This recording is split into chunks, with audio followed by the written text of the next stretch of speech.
Hello Jollinatics at mga ka-MHE!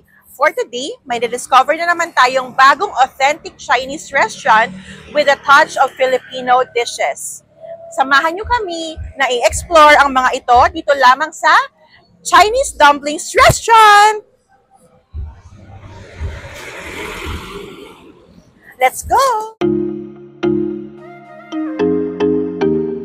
Located nga sila along GSIS Road, Molino 3, Bacoor, Cavite. At pagpasok mo nga, simple lang ang kanilang dining area, pero talagang bagay na bagay ang red accents since mga Chinese food with a touch of Filipino taste ang dishes nila dito. Ito ang kanilang menu. To start, we've tried their lumpiang Shanghai na crispy and meaty, and ito nga yung usual na matitikman mo sa mga resto. We also ordered their stir-fry noodles na talaga namang sweet and savory. It really has the oriental taste. We also tried their beef noodles na sa serving pa lang ay di ka na talaga talo.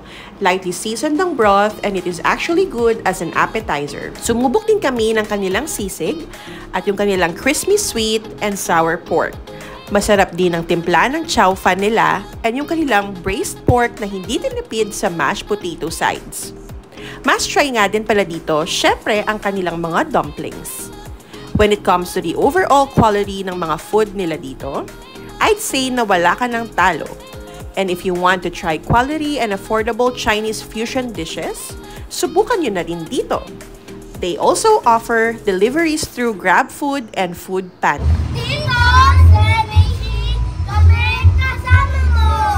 There you have it, Jollinatics at mga ka-MHE.